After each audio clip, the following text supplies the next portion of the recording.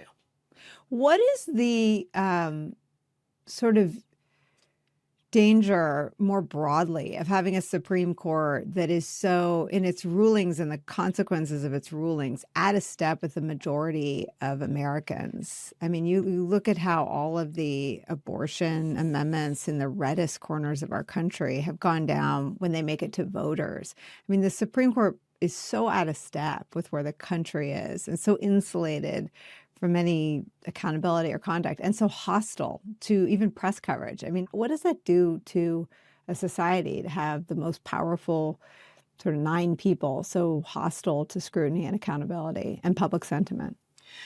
Well, I think you run the very real risk of delegitimizing the courts, of people just saying, we don't care what you think. And, this is what we got after the Dred Scott decision of 1857, when one of the major editorial columns in the country said that the weight of a Supreme Court decision should have no more effect than the opinion of 10 men in a Washington bar room. And that's not a good thing. If we lose the ability to have an arbiter of the constitutionality of our laws and the way the country runs, that's a real problem. Now, one of the things that really strikes me, and I started all this conversation today by saying I thought we were at the end of an era. And the reason I say that is not because Trump has tapioca for brains at this point or whatever, although that's true. But because I think what you are seeing in a number of different spheres is the deliberate rejection of American democracy. And you're certainly seeing it in the Supreme Court with its decision of July 2024 that Trump cannot be prosecuted for crimes committed. I mean, we don't even have to go any further than that. That is crazy. And the reason we've never done it before is no president has ever asked. Right. Because they recognize that that's contrary to the very concept that we are a nation of laws, right? That is literally what we are. So, so the Supreme Court is doing that. But so are a lot of other people. And look, for example, at the Senate, the use by Mitch McConnell, who at the time was Senate Minority Leader, and then he took it into power, the way he managed the majority, the use of the filibuster so that nothing can go through. I mean, the filibuster has been around forever. It basically means you can't stop talking. You can't force a senator to stop talking. We changed the rules for the filibuster. So now instead of talking, you can simply say you're going to keep talking, which means that a very small minority, which the Senate is already controlled by, can stop anything from happening, by saying, I'm going to filibuster any positive legislation. You're seeing it in the gerrymandering in the House of Representatives really dramatically. You're certainly seeing it through the use of the Electoral College to put people in office who don't actually win the popular vote, which again is part of our history, but it's really taken off of late. But then you're also seeing it in the rhetoric of the people who are currently in power. And this I find absolutely fascinating because, of course, you're seeing it with people like Curtis Yarvin, who is one of the authors of The Dark Enlightenment, who talks, somebody nobody would have heard of, or did he not have the ear of people like J.D. Vance and Peter Thiel. Hmm. But you can also see it there was a recent article in the Washington Post about this man who is the head of an organization of both business and and electeds, who articulated the idea that the United States needs an aristocracy to move it forward. And you see it with Peter Thiel saying that democracy is not compatible with capitalism. And you've seen this building for a while, but you literally have a major story in the Washington Post about this guy saying we need an aristocracy. And the thing about that is, and the reason that this has been really very much on my mind, is because literally you could take what this man said and put it in a speech from 1858, the speech we know as the Cotton is King speech, but also as the Mudsill speech, in which he said, listen, all democracy means is that people get to vote for the people who are going to rule over them. Because the way society works is most people are what he calls mudsills. They're not very smart. They're the ones who produce the capital, who make stuff. And that capital needs to concentrate among that small group of people who have the connections and the education and they're just better than everybody else to run things, which is, of course, exactly what Trump said. And by the way, a rabbit hole I Yeah. won't go into, the same concept that backs fascism and what became, things like Nazism. But you're seeing that argument from the 1850s and the present. It's the same argument that Andrew Carnegie made in The Gospel of Wealth, that document from 1889, 1890, was published in a magazine first and then came out as a book, in which he says, it's a good thing that us robber barons have everything because we're the stewards of the nation's wealth. You see it again in the 1920s when you get the guy who did the bribing at Teapot Dome, for example, saying, we don't, this is the way society should work. Business should run society. If you let workers have a say, they're all communists. They're all going to destroy the country. So when I look at all those things coming together again, listen, there's two ways we could go. We could, in fact, embrace fascism fully, which is absolutely the direction that this government is going, with its taking a stake in American companies, for example, with its language, with what the Department of Homeland Security is doing, and so on. Or we could do what Americans before us have done and say, hell no. We don't agree with each other about finance. We don't agree with each other about immigration. We don't agree with each other about internal improvements. We don't agree with each other about foreign affairs. But by God, we can agree we don't want to be ruled by a handful of rich men who think they're better than the rest of us. And it certainly feels to me like that's the direction we're going. And again, joy in the creation. It's not going to happen tomorrow. It's going to be a really hard slog. But when I think of the Supreme Court and the stuff that it's doing right now, I see it as a much larger pattern of the attempt Yeah. to overrule democracy in favor of oligarchy or dictatorship. It's such an interesting deepening of why, right? Like, why do they have a Great Gatsby party after they cut off food stamps? Why is he gilding the Oval Office with actual gold? Why did he knock down the East Wing and say out loud from the podium it's the administration's top priority? Because they don't view themselves as being of the people. They're not embarrassed because they don't think that voters had any expectation that he would be a common person. Do you think people see the stakes in their day-to-day life in a way that connects and is meaningful with everything else going on? I do. And I think more people are going to have to get involved for sure. But I do think people see it. And I could tell you anecdotally why I say that, but I think you can see it in that Tuesday vote where so many people turned out. Highest turnout in New York City since 1969. It's amazing. Yeah, people are engaged again. Just one quick thing about the Gatsby party. Well, first of all, it may or may not be real gold in that Oval Office. And second of all, that ballroom hasn't been built yet. So let's not count our eggs before they chicken there. But I do like to point out that people forget who Gatsby was. And I think this is really important going forward. Gatsby was a criminal. I mean, yeah, he's the hero of the book in many ways. He's a sympathetic character in the book, but he was a bootlegger during Prohibition. People were dying with that in that. And he was an acquaintance of the man who in the book reflected the real life version of the man who was alleged to have fixed the 1919 World Series. And they had that party on World Series weekend. And so perhaps it was just coincidence that Trump threw a Gatsby party on that weekend, but it certainly seemed to me like if you put that in a novel, the lesson that people were supposed to take from it was that Trump is a gangster. And that, considering all the information that is coming out about the way money has been used, about the Epstein files, as I say, if that was an accident, it was a hell of an accident.